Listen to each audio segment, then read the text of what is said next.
সদায় আপোনালোকৰ মাজলৈ এটা নতুন নতুন ৰেচিপি শ্বেয়াৰ কৰোঁ হয়নে আপোনালোকক কেনেকুৱা লাগে আপোনালোকে কমেণ্ট নজনায় আৰু কেতিয়াবা লাইক কৰে নকৰে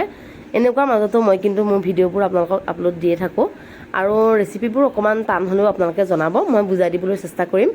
আজি ৰেচিপিটো অলপ বেলেগ ধৰণৰ সদায় চিম্পল কেকবোৰ আপোনালোকক দেখাই থাকোঁ আৰু লগতে যিবোৰ ক্ৰীম ইউজ কৰি কেকবোৰ বনাওঁ সেইবোৰ অলপ বেলেগ ধৰণৰ হয় গতিকে সকলোৱেতো নিশ্চয় সেইবোৰ বনাব নোৱাৰে গতিকে আৰু অভেন বা বিটাৰো বহুত কিছুমানৰ নাথাকে সেইবাবে আজি আহকচোন এটা নতুন ভিডিঅ' আপোনালোকৰ মাজলৈ আগবঢ়ালোঁ চ' হাই এভৰিৱান এতিয়া মই এটা গ্লাছ বল লৈছিলোঁ যিটো আছিলে হিট প্ৰুফ মই মাইক্ৰ'ভেনটো দিব পাৰি আৰু লগতে আপোনালোকে যদি কেৰাহীত বনায় কেৰাহীটো দিব পাৰিব এতিয়া মই যদি আপোনালোকৰ তেনেকুৱা বল নাই তেতিয়া ষ্টিলৰ বাতি নাইবা টিফিনো ইউজ কৰিব পাৰিব এতিয়া এইখিনি বনাবৰ কাৰণে মই 1 কাপ ময়দা লৈ ল'লোঁ লগতে মই আধা কাপ চেনি লৈছিলোঁ যিখিনি পিচি থৈছিলোঁ আগতে চেনিখিনি লগতে দিছিলোঁ 1 টেবুল স্পুন কৰ্ণফ্লাৱাৰ আৰু 1 টিস্পুন বেকিং পাউডাৰ আৰু হাফ টিস্পুন বেকিং সোডা আৰু এইখিনি মই ভালদৰে এনেকৈ মিক্স কৰি লৈছিলোঁ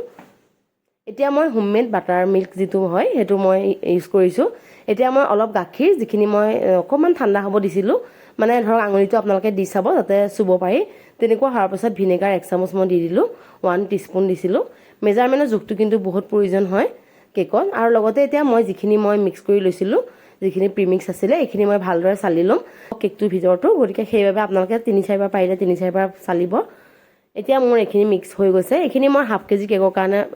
যিহেতু সাধাৰণতে ব্যৱহাৰ কৰোঁ কিন্তু মই আজিতো বহুত ডাঙৰ কেক ধৰক আপোনালোকৰ প্ৰয়োজন নাই গতিকে মই এটা সৰু এটা যিটো ডিজাৰ্ট বনাব গৈ আছোঁ গতিকে মই এটা কাপ ল'লোঁ যিটো আপোনালোকে মইতো হাফ কাপ হয় এইটো যিটো মোৰ 125 ml কাপ আপোনালোকে জেনেৰেল আপোনালোকে মিলাই ল'ব যিটো এটা নৰ্মেল কাপ ল'ব যিটো আমি চাহ খাওঁ তেনেকুৱা কাপ এটাত 1 কাপ সম্পূৰ্ণকৈ লৈ ল'ব যিখিনি মোৰ কেক প্ৰিমিক্স আছিলে এইখিনি মই ভালকৈ এটা এয়াৰটাইট কণ্টেইনাৰ ৰাখি দিম আৰু এতিয়া যিখিনি মই বাটাৰ মিল্ক মোৰ হোমমেড আছিলে এইখিনি মোৰ ৰেডি হৈ গৈছে অলপমান পাতলা দৈ নিচিনা হ'ব এতিয়া এইখিনি মোৰ ভালদৰে হৈ যোৱাৰ পিছত এতিয়া মই যিখিনি 1 কাপ মই প্ৰিমিক্স লৈছিলোঁ এটা বেলেগ বইল লৈছিলোঁ সেইখিনি মই ৰেডি কৰি লৈছোঁ এতিয়া ইয়াত মই যিখিনি butter milk homemade butter milk এইখিনি দি মই ভালকৈ প্ৰিমিক্সটো বনাই গ'লোঁ এতিয়া এইখিনি চাব একেবাৰে বহুত ডাঠ আৰু পাতলা নকৰিব এতিয়া মই যিখিনি মেল্টেড বাটাৰ আছিলে তেনেকুৱা 2 চামুচ দি দিলোঁ আপোনালোকে চাহৰ চামুচে 2 চামুচ দিলোঁ মই যিহেতু মেজাৰমেণ্টৰ চামুচেদি লৈছোঁ গতিকে 2 টিস্পুন দি দিলোঁ এতিয়া এইখিনি মই যিটো কণ্টেইনাৰ আপোনালোকক দেখাইছিলোঁ তাত ছেট কৰি দিলোঁ এইটো আছিলে হিট প্ৰুফ গতিকে মই অভেন বা কেৰাহী মই সকলোতে ব্যৱহাৰ কৰিব পাৰোঁ এতিয়া মই কেৰাহীটো আগতীয়াকৈ 10 মিনিটৰ কাৰণে মই ফ্ৰী হিট কৰি ৰাখিছিলোঁ এতিয়া কেকটো মই প্ৰায় 20 মিনিটমানৰ কাৰণে ৰাখি দিম বেক হ'বৰ কাৰণে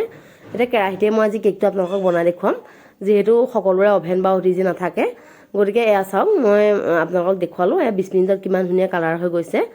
এতিয়া যিহেতু ইয়াত এতিয়া এইখিনি দিয়াৰ আগতে মই এখন কাটা চামুচ দি কেকটো আপোনালোকে চুই চাব যাতে অলপ গৰম হৈ থাকে তেনেকুৱা অৱস্থাতে গাখীৰখিনি দিব তেতিয়া অলপমান কাটা চামুচ এখন এনেকৈ ফুটা ফুটা কৰি ল'ব তেতিয়া গাখীৰখিনি ভিতৰলৈ অলপ বাকী মই 10 মিনিটমানৰ কাৰণে ৰাখি দিম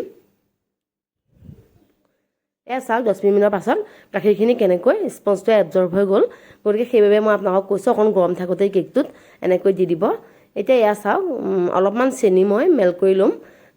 আধা কাপ দিছিলোঁ মেজাৰমেণ্টৰ কাপেৰে আৰু বাটাৰ দিছিলোঁ 1 টিস্পুন আৰু আমুল ফ্ৰেছ ক্ৰীম দিছিলোঁ 1 টেবুল স্পুন আপোনালোকৰ মেজাৰমেণ্টৰ জোখটো মই আপোনালোকক কৈ দিছোঁ এতিয়া মই এইখিনি গৰম হোৱাৰ পাছত বাটাৰ দিলোঁ লগতে যিখিনি ফ্ৰেছ ক্ৰীম ৰাখিছিলোঁ এইখিনিও দি ফ্ৰেছ ক্ৰীমখিনি অলপ চামুচৰ পৰা নোলোৱাৰ কাৰণে মই যিটো ফ্ৰেছ ক্ৰীমৰ ডাঙৰ বক্স আছিলে তাৰপৰা মই অলপমান দি দিলোঁ এয়া দিয়াৰ পাছত দেখিছে মোৰ হোমমেড যিখিনি মোৰ মানে বাটাৰ স্কচ ফ্লেভাৰ এইখিনি মোৰ ৰেডি হৈ গৈছে এতিয়া অলপ গাখীৰ আকৌ মই 1 কাপ গাখীৰ ল'লোঁ ইয়াত মই অলপমান কৰ্ণফ্ল'ৰ এড কৰিলোঁ এইখিনি দি ফটাফট মই এইখিনি মিক্স কৰি ল'লোঁ এইখিনি কৰোঁতে কিন্তু এটা কথা মন কৰিব ফটাফট কৰিব লাগিব একেবাৰে মানে আপোনালোকে লাহে লাহে কৰি থাকোঁ বুলি ভাবিলে নহ'ব এতিয়া এইখিনি গৰম হৈ থকা অৱস্থাতে মই গাখীৰখিনি আকৌ পাতি লৈ এয়া চাওক মই আকৌ যিখিনি মোৰ বাটাৰ স্কচ পুডিং মই এইখিনি ৰেডি কৰি ল'ম এতিয়া মোৰ বাটাৰ স্কচ পুডিং ৰেডি এতিয়া এইখিনি মই একেবাৰে ঠাণ্ডা হ'বলৈ নিদিওঁ কাৰণ যিহেতু মই কেকটো আগতে ৰেডি কৰি ৰাখিছোঁ ইয়াত মই এইখিনি আপোনালোকে যদি এনেকৈ অকণ অসুবিধা পায় হেণ্ডউইচডাল ল'ব অলপ ভালকৈ আপোনালোকে অলপ ভালকৈ চাব এতিয়া মই যিখিনি স্পঞ্জ আছিলে তাৰ ওপৰত এইখিনি বাকি দিম এয়া চাওক মই অলপ কেমেৰাটো কৰোঁতে অলপ মানে যিহেতু কেমেৰাটো ধোৱা লাগি গৈছে গতিকে আপোনালোকক ভালকৈ দেখাব নাপালোঁ কিন্তু এয়া চাওক মই ভালকৈ যিখিনি বাটাৰ স্কচ পুডিং আছিলে ইয়াত মই ছেট কৰিবৰ কাৰণে ৰাখি দিম। তাত মানে 10 মিনিটৰ কাৰণে মই ৰাখি দিলোঁ। আৰু লগতে মই দেখিছে বাদামৰ পেকেট এটা ফালি ল'লোঁ আৰু অলপমান চেনি আকৌ মই নতুনকৈ আকৌ মেল্ট কৰি ল'লোঁ।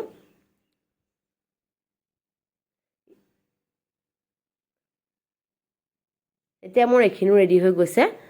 কিনিবও পোৱা যায়, কিন্তু মই ঘৰতে যিহেতু বনাম বুলি ভাবিছোঁ গতিকে গোটেইখিনি মই ঘৰতে কৰিছোঁ। আপোনালোকেও পাৰিব, নিশ্চয় ট্ৰাই কৰি চাব। আৰু লগতে এয়া দেখিছে এইটো ভালকৈ এনেকৈ ষ্টিলৰ প্লেট এখনত থ'লে ভালকৈ এৰি যায়। আৰু লগতে এইখিনি মই এটা খুন্দনাত খুন্দি ল'ম।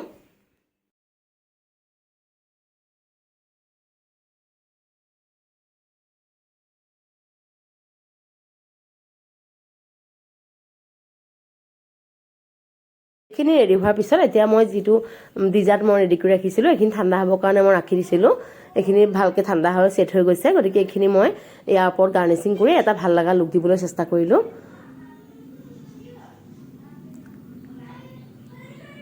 ডিজাৰ্টটো একেবাৰে য়ামি আৰু টেষ্টি আছিলে আৰু একেবাৰে সহজ পদ্ধতিৰে বনাব পৰা,